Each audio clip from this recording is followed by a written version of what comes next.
Here we go. Welcome back, everyone, to the Beef Up Front podcast here on Pixwap Media. Your host, Ryan Coyle, joined alongside, as always, by Joe Kometz for our weekly college basketball preview show. We're going to hit some bracketology now, Joe. The Super Bowl is behind us. We are in full swing college basketball mode now. A lot of people just checking in, so I think this is a good episode to kind of introduce some teams that we might be seeing in the tournament this year. We're going to do a little bit of blind resume game. Two teams give off some of their resumes and see who you would put in the tournament. And then we're going to be previewing the top 10 games of the weekend, including UConn Marquette, arguably the game of the year so far in college basketball season. So a lot of big games, a lot of big discussions to be had, Joe. But as always, welcome back, and how are we? Coyle, I'm fantastic. As always, thank you for having me on. I'm just trying to get my computer to work. I've been having some tough technical difficulties. I'm on my phone, as you can see. You get to see all of my chins tonight. But I'm very excited for this weekend. Biggest regular season UConn game that I can remember in a while. I'm very excited for this weekend. We got a ton of great games. I think we're sitting 5 weeks. We're recording this on a Thursday. 5 weeks from today is the first day of the first round of the tournament. So very excited, looking forward to it, and let's get into it. All right, so like we said at the beginning, we're going to start with some resume talk for some potential tournament teams. I got two teams here, Joe. I'm going to read off their resume, and you tell me who you would put in the tournament if it was Selection Sunday. Two teams, too, that we usually don't see in the tournament, so it would be cool to see kind of either one of these squads make it. But all right, first team, they are 16-8. They're 36 in the net, 35 at Ken Palm. They're only 1-5 in quad 1, 5-3 in quad 2, and then in quad 3 and quad 4, they're a combined 10-0. Then you look at team 2, they are 17-8 overall, 53rd in the net, 49th in Ken Palm, 53rd in strength of schedule. They are 3-6 in quad 1, 3-2 in quad 2, and an 11-0 in quad 3 and 4. So based off of those resumes, Joe, who would you be putting in the tournament and why? Well, for me, team 2 had the better quad 1, had more quad 1 wins, correct? Yeah, it was 3-1, I believe. Yeah, 3-6 to 1-5. Yeah, I mean, that just proves that you're going out and scheduling tougher teams. But I think the committee will sometimes, to their own fault, will blindly look at the net rankings and say, oh, well, look at their net compared to this team's net. Like a perfect example. And if these are the two teams, this is going to be really awkward. I think it was like the New Mexico-Nevada game last night. Mm-hmm. It was similar. New Mexico, Nevada, almost identical. Everything else. Then when it came to the net ranking, New Mexico was I think 30th, and Nevada was 50th, something like that. So I would put in quad 2 because it goes and shows me that they're playing tougher games, and it helps that they've taken care of the teams they needed to beat. But I would say team 2 over team 1 for me, even with that lower net ranking. So team 2, Nebraska. Okay. Team 1, Colorado. And Colorado plays tonight, recording this on a Thursday. They play tonight on the road at UCLA. So if Colorado goes to UCLA and wins tonight, would that change your opinion on that situation at all? I would say so, because I think going to UCLA would be quad 2 probably. I don't think it'd be quad 1. Quad 2. Yeah, I don't think quad 1 yet. Yeah, I mean, you get a win like that. I mean, the thing is with these two teams, and it's going to sound like the cliche answer, but you have little to no room for error. If Colorado loses that game to UCLA, all of a sudden it's UCLA not having a good year. You go on the road, lose there, then you really gotta tighten up. Colorado kind of reminded me of Arizona State pretty much every year. How they come to this time of year, I think it was this time last year. I feel like it was the weekend after the Super Bowl last year. They had that miracle half-court shot against Arizona to keep them alive. I don't remember if they made it to the tournament last year. They did. They were in the first 4. They live in the first 4. I think they actually beat Nevada. You know what? I think you're right. But yeah, it just seems like Colorado's very similar to them. The Pac-12 always has that fourth, fifth place team kind of in that bubble the whole season. I will say if this was tomorrow we were recording this, might change my mind just a little bit. But for now, I'm going to say I stand by Nebraska getting in over Colorado. All right. Well, now we will go transition to Saturday. For the record, I'd have Nebraska in too. I think they've had some impressive wins this year. Been very reliant on the home court, but Colorado has struggled away from home too. 1-6, I believe, straight up on the road this year. But we'll go to Saturday now. We have 9 games on Saturday, one game on Sunday. Sunday's FAU South Florida game, and then we're talking about a team that I don't believe we've actually talked about on the podcast previewing games this year, but I know in passing we've talked about them. So excited to get to them as well. But we started off with, if you're out there right now, Nick McClay, if you're listening, we're talking your Iowa State Cyclones. We actually have Patrick Mahomes and his Texas Tech Red Raiders at number 10, Iowa State, home of Brock Purdy. 12 o'clock on ESPN, has on metrics projecting a 75-67 win for Iowa State. So we'll go Iowa State minus 7.5, over under 141.5. Joe, does Patrick Mahomes' Red Raiders go and defeat Brock Purdy and his Cyclones yet again? They don't, but it's weird that they're playing right after the Super Bowl. Very weird to me. I'm going Iowa State at home. I feel like the past couple weekends we've talked about Iowa State at home in a big game. I'm going with the Cyclones at home. I like this Texas Tech team, but I just think what Iowa State did to Cincinnati on Tuesday, that was a Cincinnati team that was in desperate need of a win. Lenardi has them. This is as of Tuesday. Cincinnati was in his first 4 out. Team that was in need of a win, getting a top 10 team coming to them. And Iowa State looked comfortable the entire game, had their way. I have them winning this game 72-68. Texas Tech, I think, will keep this close. So I'm going to take the Red Raiders to cover if this was the prediction come game day. I put Iowa State minus 7.5. I don't know why. But and I'm going to go the under 141. I just really like this Iowa State team. They're a tough team. They're a team that it wouldn't shock me if I look up Final Four Saturday and see the Cyclones are sitting there. I'm not saying they're going to go. And I'm freaking out right now, but I really like this Cyclones team this year. And I could see them making a very deep run into the tournament. Are you saying that just to please Nick? Well, I hope I always please Nick, but I would say bare minimum Iowa State is a second weekend team. I've been against both of these teams throughout the year. I thought they kind of both have benefited from playing some weak non-conference schedules. But Big 12 play, they proved me wrong. These are two teams that towards the top of the Big 12. I like Iowa State and the way that they've been playing. They have that ability to kind of just go out there and punk teams at times and really push them around. And I think they're going to do that to Texas Tech on Saturday. I'm going to go Iowa State 72, Texas Tech 62. So Iowa State minus 7.5, under 141.5. Texas Tech, though, very impressive year one under Grant McCasland. Definitely look like they're headed to the tournament, barring some late season collapse here. They should be like a 6 or 7 seed, I would think. But I'm with you too, Joe. Iowa State's been a team growing on me. But once they get to the tournament, they play some better teams, some stiffer competition. I know that they're playing in the Big 12, but even when you look at the Big 12 this year, Kansas, who's like one of the top 10 teams in the country right now, completely different team on the road. Houston, we saw what happened when they went to Kansas. Like, the Big 12, I think, from top to bottom is the best, but I don't really know how elite they are at the top. I'm intrigued to see if Iowa State had to play a Purdue, play a UConn, how they would fare.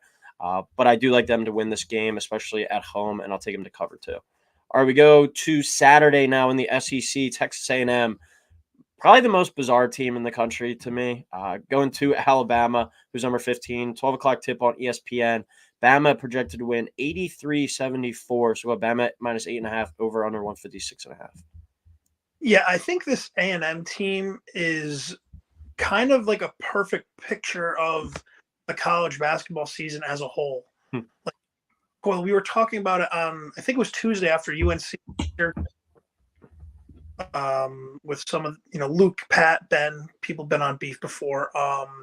It feels like a very weak top 25. It just feels like any team can really beat anybody. I feel like it's, UConn, Purdue, and then everyone else. Like, I could see any team in the top 25 beating anybody right now, home or away. But that being said, this A&M team, very weird to me. They go out, they take care of business against Tennessee. But then they go and loot. Like, I get, the whole college thing, trap spot, but Vanderbilt's terrible. Shout out. I didn't even realize I was wearing this shirt. Shout out. They're a terrible basketball team. Now you got to go to Alabama. Like, and I know it's not the end-all, be-all for bracketology, but he's just the guy I look at the most. most games I watch on ESPN, he seems like the most accurate out of the Fox guys and the CBS. But he has him as a 7 seed solidly, and I would not say if the tournament, the selection Sunday was right now. I don't know how you could say A&M is safely in. I think Bama's going to win this game pretty big.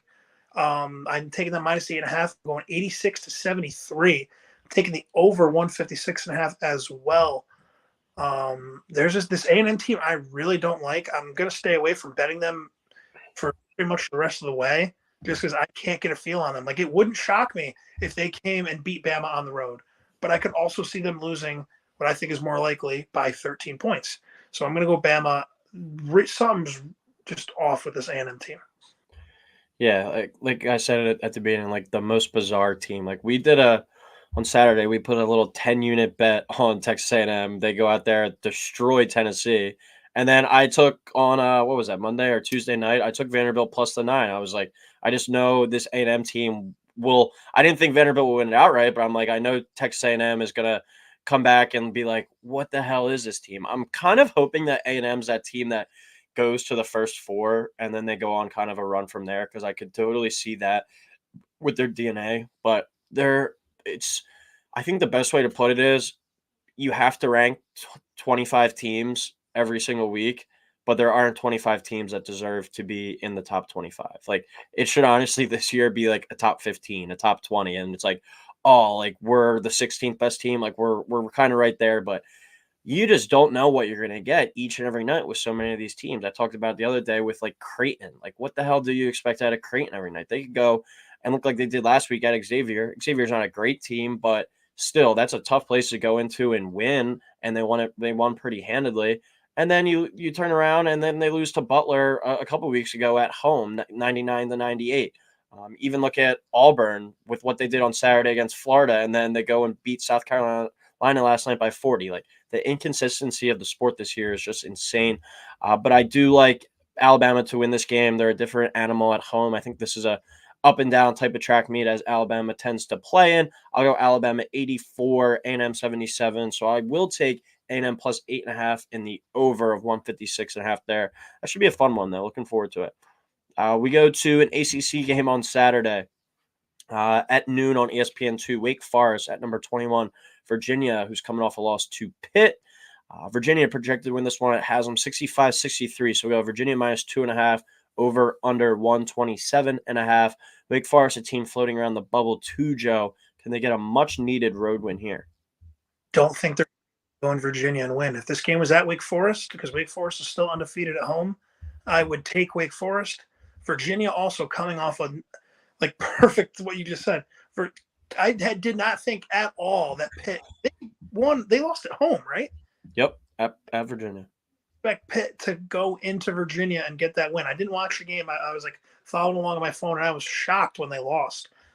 So I do not see them losing back-to-back games at home. I have Virginia 62, Wake Forest 58, low scoring. I'm going to go the under 127.5. I'm going to take Virginia minus the 2.5.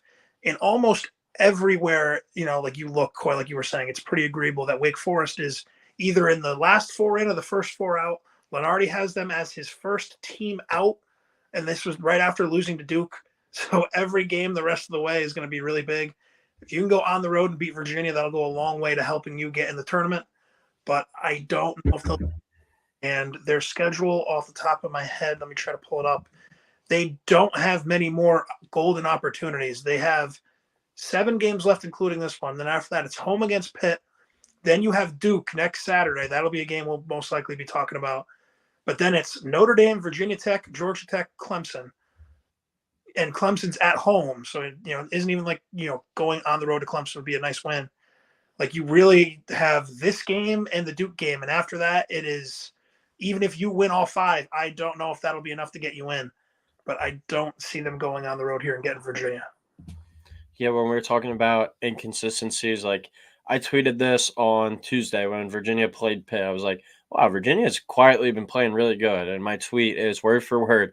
Virginia enters tonight's game against Pitt as number 21 in the nation and have won 8 straight games and appear headed back to the NCAA tournament. Then I looked at a few kind of trends with their stats. They're 9-0 when they score 70 or more in the season. So that just goes to show you, as long as they get over 70, their defense is that good that they're going to win the game. they're also 14-0 in the year when they hold their opponent to 60 or less. And then they go out as a 6.5-point home favorite and lose to Pitt. I mean, just the inconsistency of everyone. I think that's the biggest theme in college basketball this year. But I just don't see them losing back-to-back games. Wake Forest is that team that they beat up on, like the lower teams in the ACC, like the Louisvilles, I don't know if they beat NC State or not this year, but like in NC State, like those like middle tier type teams. Then when you got to play Duke, North Carolina, Virginia, that's where they kind of struggle. I wouldn't surprise me to see if they go and win this game, because maybe Virginia was just playing a little bit above their head, and this is a desperation type spot for Wake Forest. But I am going to go with Virginia to win here at home under Tony Bennett. They've been a great home team. I'm not going to take them to lose 2 in a row. I'll take them to win and to cover and the over to hit. I'll go Virginia 68, Wake Forest 65. So Virginia minus 2.5 and over 127.5. All right, one of the teams we just talked about a couple of minutes ago, one of the more inconsistent squads in the country, number 17, Creighton at Butler, 12:30 tip on Fox. Creighton projected to win 75-73. So go Creighton minus 1.5 and over under 147.5. I'm going Butler here, another gotta have it type game. Butler, a team that's either just above the bubble or right on the bubble. This game, if they win, you could kind of start pushing Butler more towards that lock status. But another team kind of like Virginia, their last 5 games after this one, it's at Nova, at Hall, St. John's, at Paul Xavier. Not a lot of big opportunities. I know no bubble team, Seton Hall bubble team winning on the road there, but it wouldn't be anything like beating Creighton at home. Especially too, like we've been saying, top 25 teams going on the road just seem cursed. I think the other stat, I don't know if it was the most top 10. I know Creighton's 17, but like top 10 losses on the road against unranked teams ever, or it was definitely like in the top 5 of all time. I remember that flashing across when it was UNC. It's on pace to be the most ever. Thank you. Okay, that's what it is. So I am going to take Butler at home here. I feel like, a team that has to have it. Hinkle is going to be going crazy. I'll definitely take Butler plus the 1.5. I like the over here. I'm going to go Butler 78, Creighton 73. Kind of like you said, Cole, I just don't know what I'm getting out of Creighton. Some nights Kalkbrenner's having 20, 10, and 7 blocks. And then other nights he has like 6 points through 15 minutes. And he just looks kind of like a big body and nothing else. Yeah, this is a weird spot because it's like we said, Butler already went to Creighton and won. That's a hard place to go to and win. And now Butler is usually a pretty hard place to go to and win as well. So it's like, does Creighton get their revenge here? But I do really like the over. If this is the number, I'm gonna definitely take this. It was 99-98 the first go around. So I definitely expect this one to go over 147.5. But I do think it's one of those gotta have it games for Butler at home.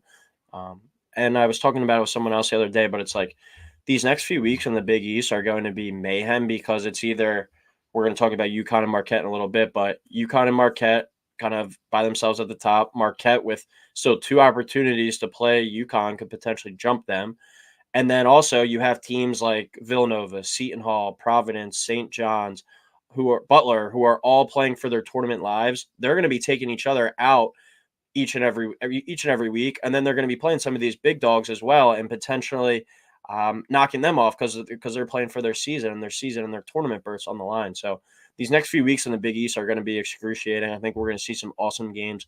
I think Butler does pull this one off at home. I'm going to take them to win this game outright, 76-73. So Butler plus 1.5 in the over of 147.5. Like I said, I love that over. It was 99-98 the first time that those 2 teams played. All right, we will go to 1 o'clock on CBS before jumping to the Marquette UConn game. Texas at number 3, Houston, 1 o'clock on CBS. Houston projected 71-60, so we'll go Houston minus 10.5 over under 130.5. Joe, hit us quick on this one. Does Houston take care of business at home? Yes, I will be quick. Not soft, Texas soft. 73-61 to cover the 10.5. I'm going to go the over 130, which I never like playing an over with Houston, but I would like the over at 130.5 here. All right, I'm actually going to take Texas to cover here. I think it's Texas is another team too that is flirting with missing the tournament. It's a gotta have it type game for them. I'm not going to take them to go win, but I think they're going to play close enough to cover that 10.5 number. Houston's still one of those teams where it's like the analytics and I love them so much. I think their number and their market gets a little too inflated.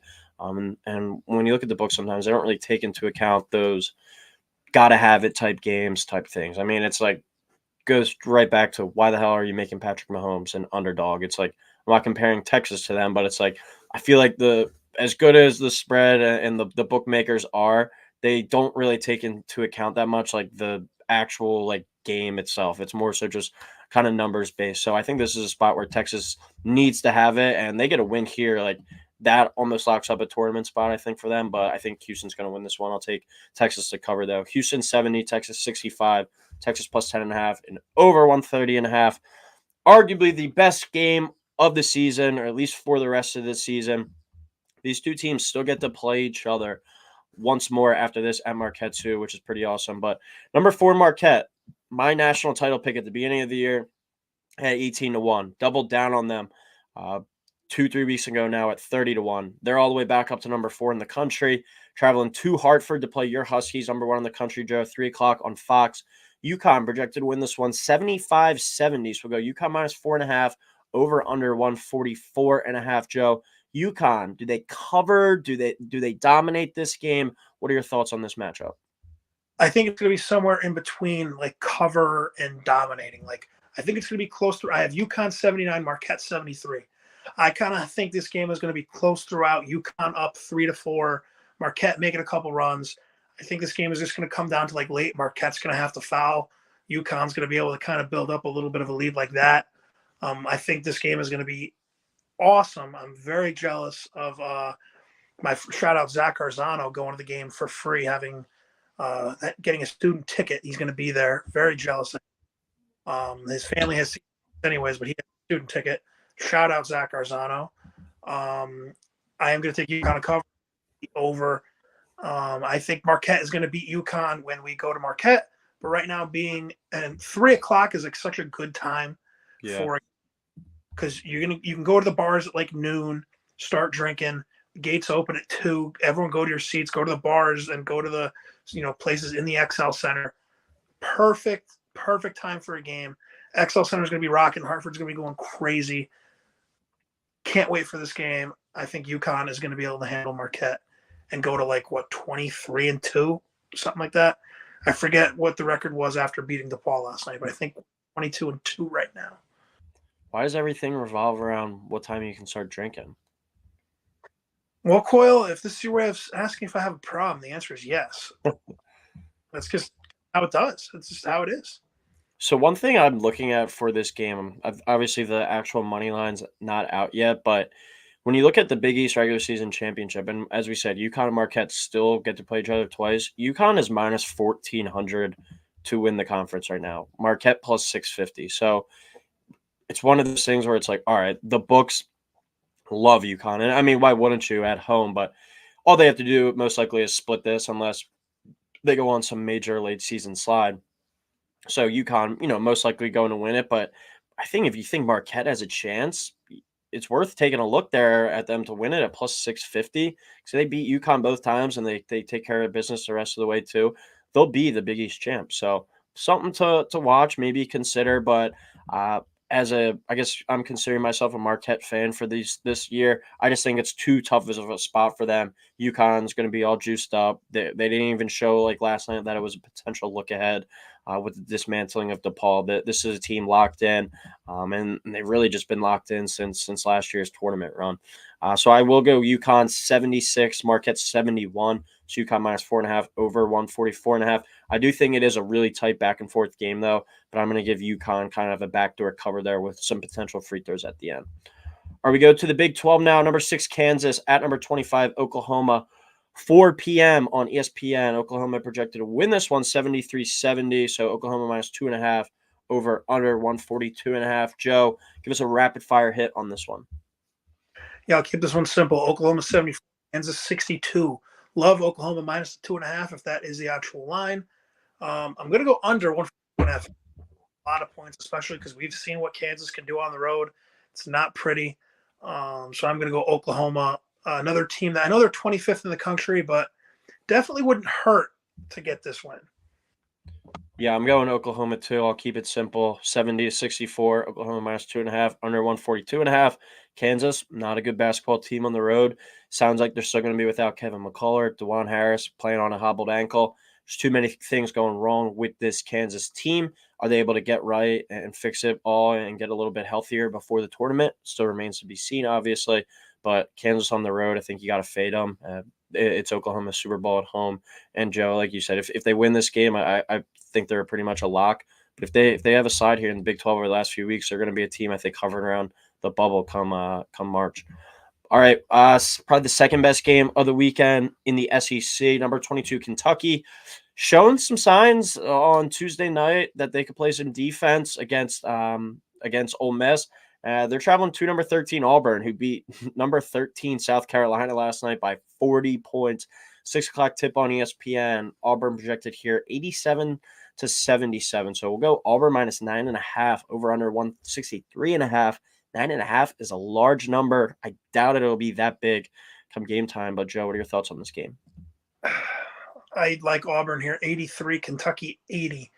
I don't think Auburn is going to be able to cover 9.5. I will What was the take big sigh for? try to stifle a yawn. Uh, I I thought hope, you were like, oh, I hate betting against Auburn. no, yeah. Well, last night I do hate betting against Auburn. I thought South Carolina. I took them regularly, and I like did the alt spread thing in the parlays. I'm like, they won't lose. I think I took it at 15.5. I'm like, 11, one thing, but 15.5, no way. They lose by 40. But I'm going to go Auburn by 3, so I'll take Kentucky to cover. I'm going to go under 163.5. I feel like it's a lot of points. I know Kentucky can score. I know Auburn has shown they can score. But then, you see Auburn going on the road against Florida last week and putting up an absolute stinker. And I think it's tough to bounce back. I know, South Carolina was number, 11 or whatever. 13. Then 13, like a big win against a top 25 team by 40. But now you're kind of getting back to reality. Like you have Kentucky, even a down Kentucky, even Kentucky at number 22 is still Kentucky. I feel like the fans are going to be going crazy. This is going to be, the primetime game on ESPN. So I think Auburn will be able to win. I just think 9.5 is way too many points. But give me the Tigers. Yeah, I'm pretty juiced up for this one. Like Auburn, I thought that last night was kind of the look ahead spot where it's like, all right, all we got to do is beat South Carolina, and we got Kentucky coming on Saturday. I mean, that building is going to be juiced up. I think Auburn right now has to be in the top 5 conversation for best home courts in college basketball. Like that place gets loud, that place gets into it. And it's just like even through the screen on the TV, it's a fun watch when they're playing there. I can only imagine what's going to be like when Kentucky comes to town. But I do think this one is a track meet, a up and down type game. But 163.5 is still a pretty high number. Wouldn't be surprised at all if it does go over. But I was encouraged by the signs that Kentucky was playing some defense the other night. And Auburn, while they like to play up and down in high paced games, they can defend too. So if this game does, slow down the stretch and it becomes both teams using the shot clock, I could see this one going under. Like one of those games where it's like at halftime, your action app's like 90% green. You're like, oh, we're going to hit. And then it's real tight though, and it gets down to the wire. Possessions start to take longer. So that's one of the reasons I'm going to take the under in this one. I think it's a back and forth, but I will take Auburn to win. But Kentucky, if that spread is 9.5 to cover, I'm going to go Auburn 80, Kentucky 75. So Kentucky plus 9.5 and under 163.5. All right, last game of Saturday night. I mean, Joe, this is just a shame, a travesty that this happened to them. Number 23, Indiana State. I feel like we've mentioned them on the show before, but we haven't actually had them in the game because usually we do all top 25 teams. And here we go. Indiana State finally gets their recognition, gets into the top 25 for the first time since Larry Bird played at Indiana State. And what do? They drop a game to Southern Illinois, I believe it was. The Illinois. Redbirds? Illinois. Illinois State, yeah, the Redbirds. And they just fall flat on their face at home, and they lose outright to a bad Illinois State team too. But on Saturday night, they do host Southern Illinois, 7 o'clock on ESPN Plus. Indiana State, it's being talked about like as of now, if they didn't win the conference tournament, they'd probably still get in, but a loss here, a devastating blow to the resume. So Indiana State projected to win this one on the road, 75-71. So go Indiana State minus 3.5, over under 145.5. Do you think that they right the ship here? It's tough having to go now on the road. And for, Southern Illinois, Probably not a lot of top 25 teams coming to Carbondale, Illinois. Yes, I know where Southern Illinois is located.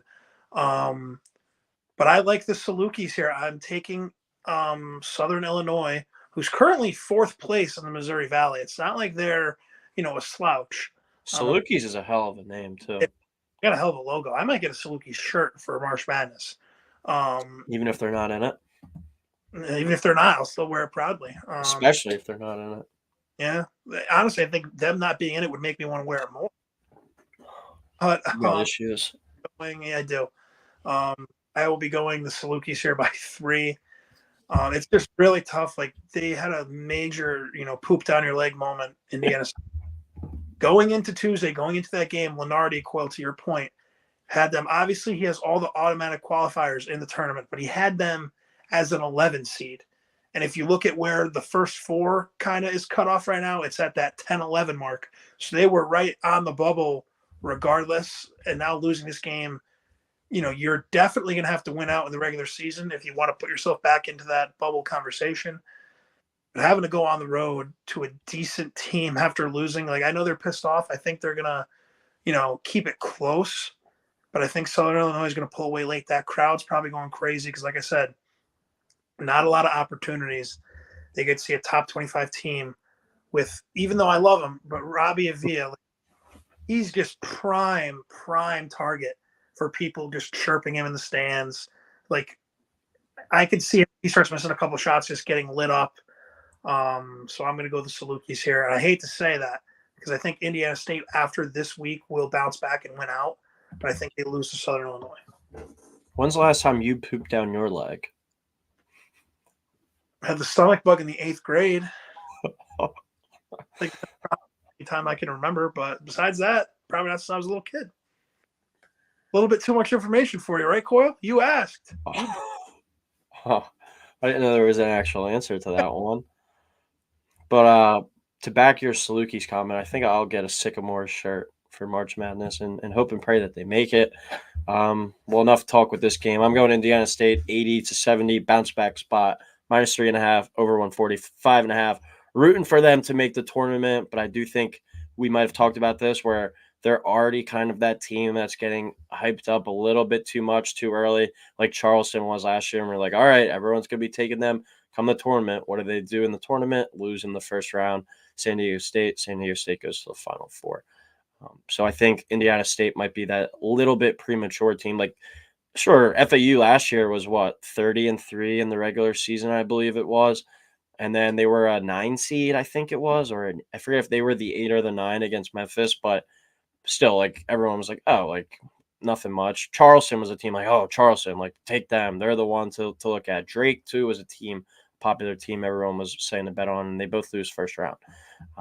You got to find that team that no one is really hyping up that much, that's still kind of flying under the radar. And that's what these next few weeks are kind of for. But I will take Indiana State to win and to cover there in the over. And then we go to Sunday, Joe. This is one of those games like what we talk about with college football where beginning of the year, if you told me this was on our schedule, I wouldn't believe you. But number 24, FAU, the Owls playing Temple right now, going to South Florida for a noon tip on Sunday. South Florida last night just beat Tulsa pretty convincingly. Florida Atlantic projected to win this one, 75-72. FAU -2.5, over under 146.5. And South Florida currently sitting in first place in the American Conference. Do they get the big time win at home here? I don't think they do. I have FAU 78, USF 72. I hope I'm wrong because, this is South Florida team. Coyle knows.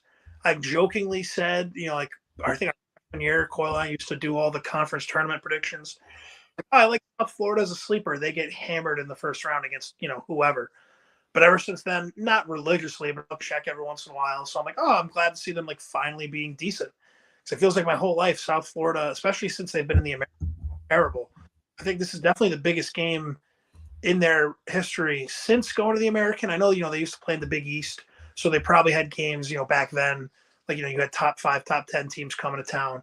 But this is a huge game, huge opportunity for them. Lenardi currently has them as a 13 seed if they were to make the tournament. And I have to interrupt you. Tonight's breaking news. Tonight's game, between Fairleigh Dickinson and Long Island at Long Island is in a delay because FDU players are stuck in an elevator coming from the locker room to the court. Firemen are on the scene trying to get FDU players out of the elevator now. That's odd. That like you're not getting that in college football. D1 Trying to get to the court. FDU, a team that last year was the Cinderella story of the tournament. Now their players can't get developed. Incredible. All right, to wrap it up, I'll take South Florida. I'm taking them at home. I watched them last night against Tulsa, so I'm looking forward to this game on Sunday. They play hard. They're athletic. They don't have that many skilled guys, but they do have some athletes. And I think with FAU, they're like the most athletic team besides Memphis, probably in the American. I think that's where they kind of benefit, that they just have kind of more dudes. And South Florida, I think, is going to match up with them athletically. They rebound the ball well, and I just think Florida Atlantic's just been playing with their food a little bit too much. I think they're just kind of waiting for tournament time and to get there. So I'm going to go South Florida with the win. 73-70 outright here, plus 2.5. Under 146.5. Joe, any last second comments before we head out? Big weekend ahead. No, Cole, I mean, you said it best. Big weekend ahead. Hope those FDU players can get out of the elevator. Listen, let's enjoy the weekend. This is the final push. I think 3 regular season weekends left. And then you have then conference tournament play starts. You'll have the big boys have one extra weekend, but we'll be sitting here in a month from now talking about a bracket, and I can't wait. All right, as you said, Joe, last final push, and everyone enjoy the games this weekend. Please like, subscribe. Thank you to anyone who chimed in, joined the stream, and we'll talk next week.